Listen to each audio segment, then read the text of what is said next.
You are listening to Skin, Earth, Vitality, the podcast where ancient wisdom meets modern vitality. If you're seeking to reconnect with your innate vibrancy, you're in the right place. I'm Emily Davis, a seasoned holistic esthetician and herbalist. Join me as we unlock the secrets of ancient skincare practices, explore the beauty of both seasonal and nature-based living, herbalism, and true holistic well-being for you and the broader ecosystem.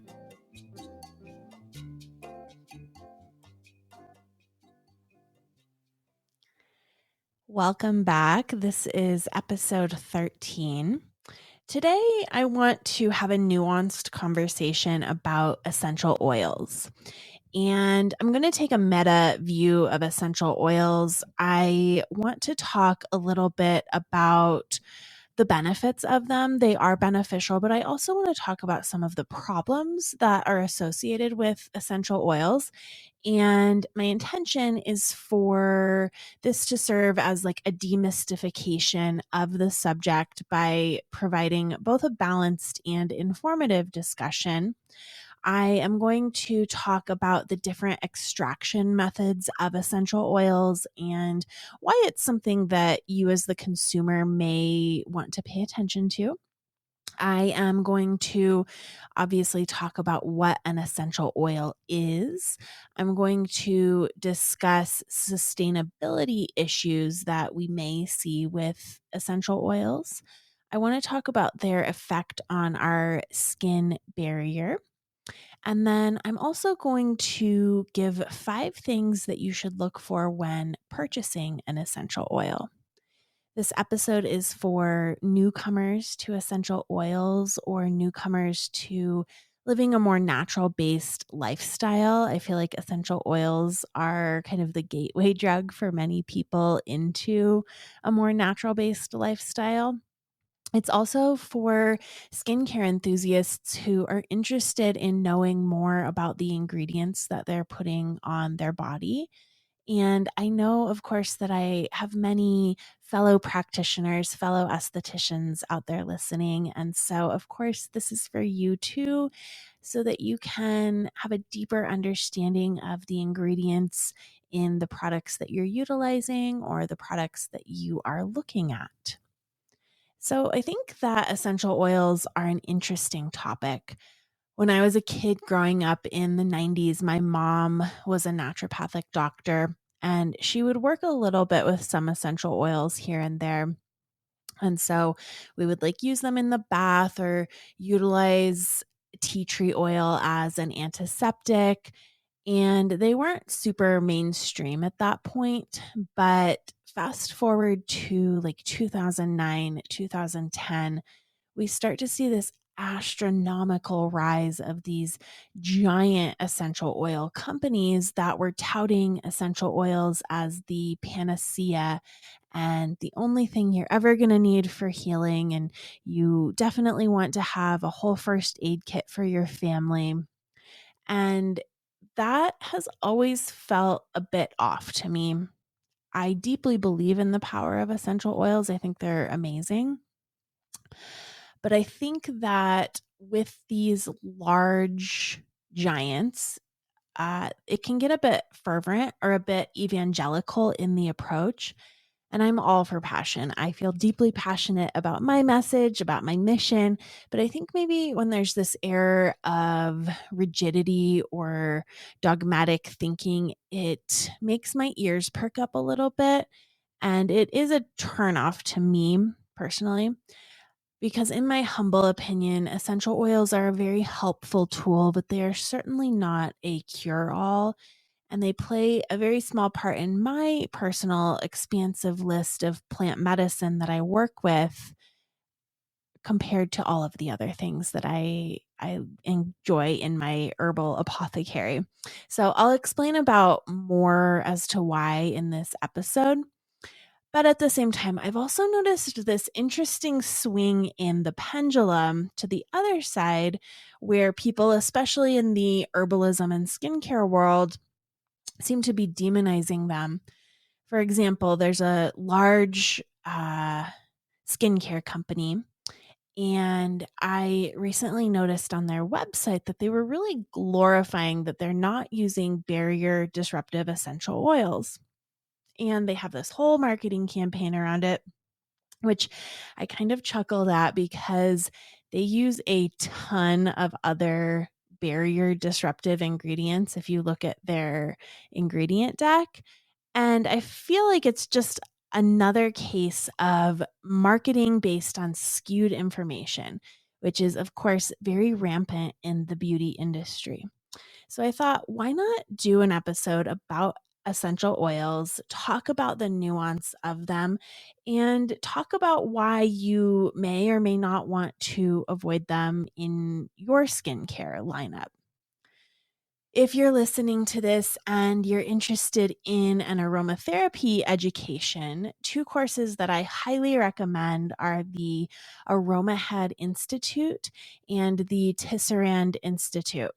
Robert Tisserand also has a whole slew of fantastic books about aromatherapy and a very informative Instagram page as well. So, when I was in herbalism school, essential oils were described as the big guns. They're like the most potent form of plant healing, the most concentrated form. And with this comes the need for both responsibility and safety. It means we need to remember that just because something comes from a plant does not mean that it's benign. And a great place to recognize that stronger definitely does not always mean better, which is, of course, a deeper cultural unlearning, but we can take baby steps with that unlearning right here. So, what is an essential oil?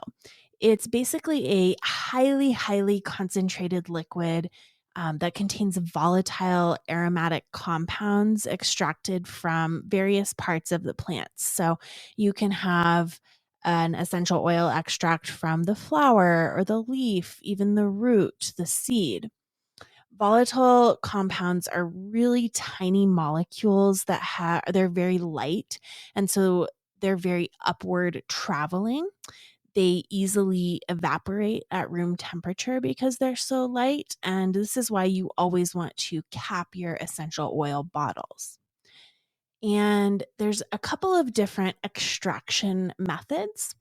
The first one is, and the most common, is steam distillation. So, this is where steam is passed up through the plant material and carries the essential oil molecule with it. And then that is captured in a small chamber in the distillation equipment. Because remember, it's got that really light, very tiny molecule. And so it's very easy for the steam to capture it and pull it upwards with it. And so we've got our essential oil in this one chamber, and then in a second chamber in this equipment, all of the water concentrate from that, all of the water soluble liquid is trapped in another chamber, and that would be the hydrosol, which I will get to momentarily what a hydrosol is. Next up is solvent extraction. So, with a chemical solvent extraction, the aromatic compounds would be extracted with petrochemical solvents, usually hexane.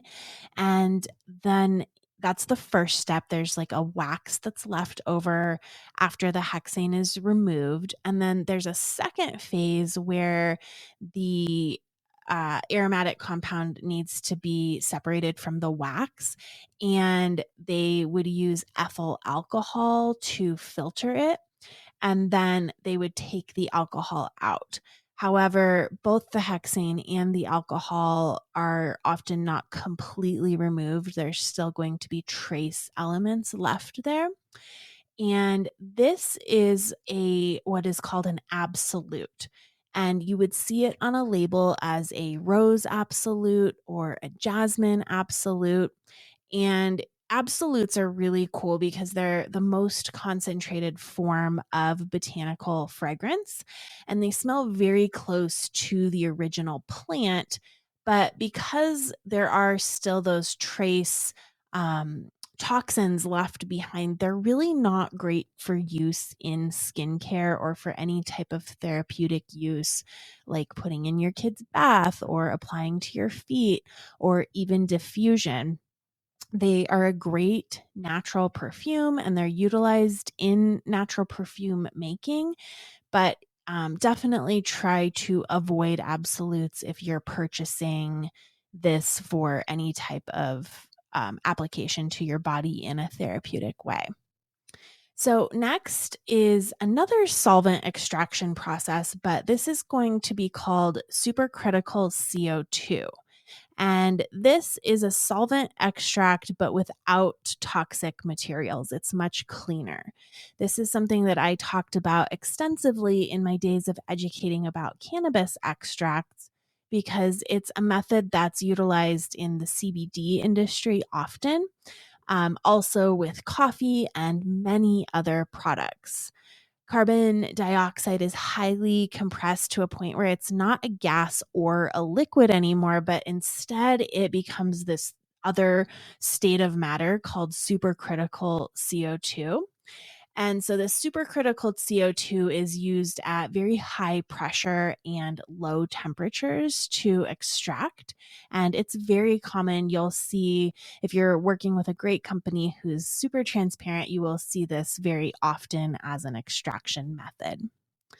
There's another method that is really only used in this day and age by like artisanal crafters. It's called enfleurage, and this was a process used by French perfumers starting in the 1700s. And they would utilize fresh picked flowers and press it into odorless fats, and then spread this on glass plates where they would release their scent. And this process was repeated over and over until the fat is saturated with the floral aromatic. And then the saturated fat is washed with sugarcane alcohol, which is different than that ethyl alcohol I talked about before. But this extracts the fragrance and then it's chilled further to remove any additional fats or waxes that are left behind.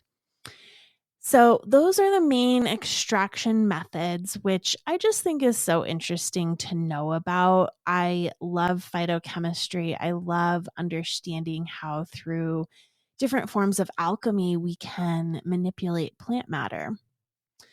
And this brings us to hydrosols. So, I talked about them just a little bit ago. I've talked about them on the show before, but I think we can always chat about them more until everybody knows how amazing they are. They're very relevant to essential oils because they're often thought of as the byproduct of distillation. So, this is that liquid I just talked about that's separated during the steam distillation process. Although there are many craft hydrosol producers now who are not really doing it for the essential oil is more like the byproduct of it. You can even produce them easily in your kitchen. There's many tutorials online. I should film one and pop it up for you. But all you need is like a pot, two bowls, the top to the pot flipped over, and then some ice and the plant material, of course. It's really easy, very accessible, and definitely a fun project to do, fun little science project. So, I do want to talk about how hydrosols are so beautiful. They're often utilized in holistic skincare as a mist or a toner, and they offer many of the same benefits as essential oils or that particular essential oil. For example, rose hydrosol is highly anti inflammatory, antibacterial, much like how rose essential oil would be, but without any issues with the skin barrier because essential oils can potentially disrupt our skin barrier. And so hydrosols do not have to be diluted at all. They can be applied directly to the skin. They can be utilized as a body spray or a natural air freshener, and they're just really lovely. They're also considered to be more sustainable than essential oils are, which I think that's what we should talk about next is the sustainability of essential oils. The high concentration of essential oils means that large quantities of plant material are often required to produce relatively small amounts of oil. And this high demand for plant matter can, of course, lead to intensive agriculture practices, increased water usage, pressure on land resources. It can take hundreds or even thousands of pounds of plant material to produce just a few ounces of essential oil. And I had heard that over and over and over again. But I saw it firsthand because a couple of summers ago, I was teaching a workshop and I thought it would be really cool to make a rose hydrosol and hand it out at the workshop. So I have a good friend who owns a flower farm here in Denver, and I borrowed his distillation equipment, and he opened up the farm for me to take, harvest as many roses as I wanted to for this. And so I spent hours harvesting roses. I probably filled 20 or more Whole Foods bags full of roses. And it took me 12 hours with this distiller breaking down this rose matter and turning it into a hydrosol through the steam distillation process. And after that 12 hours and after all of those roses, I literally had like a quarter of a thimble or less. Like it was so tiny. I could not believe it. It was just really wild to see firsthand. And there's just so much that goes into it that we don't even think about when we put drops of essential oils into a diffuser. This is one point that a few of the larger essential oil companies are good at, or at least claim to be good at, that they are making great efforts to support local ecology and economies and be responsible producers. So that's definitely something that you want to be aware of when purchasing essential oils. And I think it's just really important that we're utilizing them because they are so concentrated with intention and understanding what all went into that little drop, how much water went into that, how much land went into that, all of those crops being grown there. So, moving on, can essential oils disrupt the skin barrier? As I said before, the answer is yes, they can. However, it's more nuanced than that. Just because something can do something does not necessarily mean that it will. So let's pretend for a moment that we're on the magic school bus and we're going to zoom into the surface of the skin. We're hanging out on the stratum corneum. That's the very top layers of our skin. And it's consisting of flattened, dead, quote unquote, dead skin cells that are kind of like cornflakes that are embedded in a matrix of lipids and oils in an arrangement on the skin that is a very intentional arrangement. They're all kind of like puzzle pieces that are fitting together. And this is our skin barrier, and it's meant to protect us from anything on the outside penetrating the skin that could cause inflammation or microbial dysbiosis that could maybe lead to breakouts or acne. It's also protecting the water that's inside of our skin from evaporating out. So, this arrangement also contributes to flexibility and resilience of the skin. It helps you to withstand your clothes touching or mechanical stress on the skin. However, tiny compounds like what are called monoterpenes and aldehydes, which are components of essential oils can penetrate this oil or lipid matrix and disrupt its organization by inserting themselves between the lipid molecules or by altering the packaging of the lipid layers. And so this can interfere and weaken the integrity of the lipid barrier, which makes it more permeable.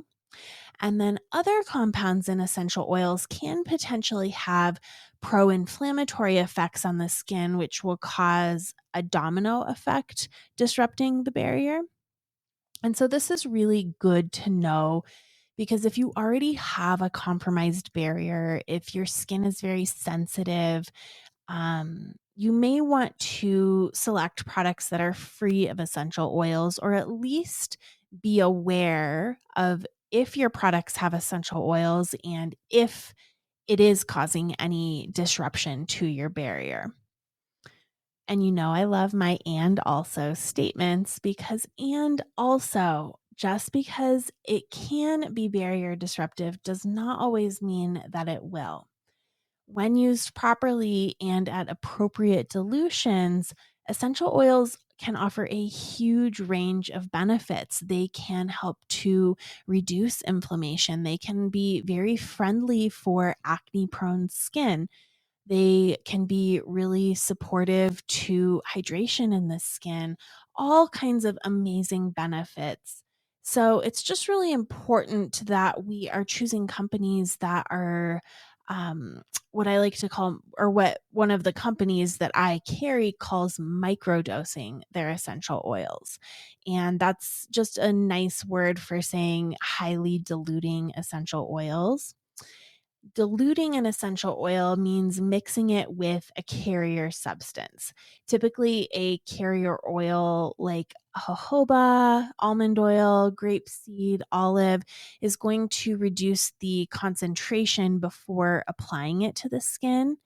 And this will help with irritation or adverse reactions. It will help it to be dispersed more evenly across the skin.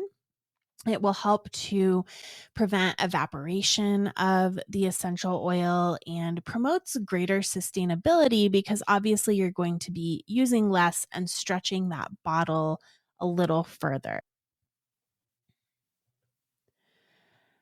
And I've been taught in my formulation classes that 1% dilution is generally appropriate for skincare. When making products, they would utilize a very sensitive scale, like a jewelry scale, to determine this. It's not recommended when making products for commercial use to measure by drops because it's harder to be precise and consistent. But on average, 1% is about 5 drops per ounce. And when we're thinking about a microdose, that's going to be even smaller than 1%. So, depending on the company that you're utilizing, depending on how many essential oils are in the product, depending on the entire formulation, they can or cannot be disruptive. And so I think it's a shame to just write off all essential oils because of the incredible benefit that some people can have. And I do think there's also something to the fact that it does improve the scent and the experience of the user. For me, it really does help to support turning my skincare regimen from a chore to a ritual that I really enjoy doing. And in addition, you can infuse plants into oils and also get great aromatic compounds. So it's not required, but I just think that it's a shame to look at things as black and white. So to wrap up, let's check out 5 things to look for when purchasing essential oils. Number one is that you want your essential oil to be organic. And this is when utilizing it on your body or for therapeutic use or for diffusion. And if you're doing cleaning with it, it doesn't really matter as much. But because essential oils are highly concentrated extracts from the plants, you want to purchase organic because otherwise, along with the concentrated plant material, you're also receiving concentrated herbicides and pesticides. Number two is the extraction method. So I really went into all of the different types of extraction because I want you to remember those and I want you to be able to look out for that. You want a company that's very transparent and you do want to avoid any type of chemical solvent extraction when you're utilizing something on your body. Number three is the country of origin. This is important because the climate and soil conditions can actually alter the plant. So, for example, French lavender is different than English lavender and even has a different scent. While English lavender is considered safe during pregnancy, Spanish lavender, for example, is known to be contraindicated. Number four is the botanical name. So we want to look for the two-part Latin name. This is an international language that's recognized so that you understand which plant exactly is in question here. And the reason that Latin names are utilized instead of common names is because common names vary from country to country or from region to region. And so it's so much easier to just have this universal language of the botanical name. And then number five is what part of the plant was extracted.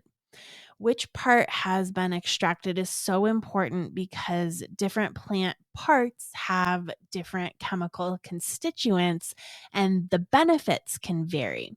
So, for example, cinnamon leaf has a more pungent and more intense cinnamon aroma, and the bark is much spicier and much more irritating to the skin.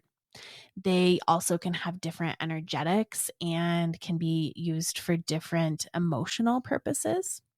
So, looking for all five of these things is important. It also just shows you that you have a company that you can trust because they are being as transparent as possible. I personally, this is no ad, but I personally like to purchase from a company called Eden Botanicals, not to be confused with Eden Gardens, but Eden Botanicals is where it's at. They are very reputable. I have always had high quality products for them from them. I can smell the difference in a lavender or a peppermint from them versus from other companies that I've purchased from. And they are just like chef's kiss, top notch. So, today we talked about what an essential oil is. We talked about the extraction methods. We talked about hydrosols. We talked about the sustainability of essential oils. And we discussed different things that you should look for when purchasing an essential oil.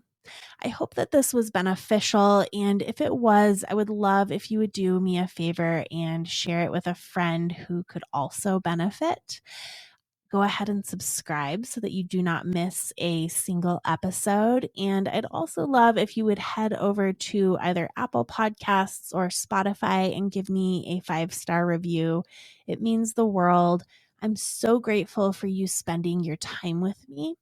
I will be back next week. And until then, be well.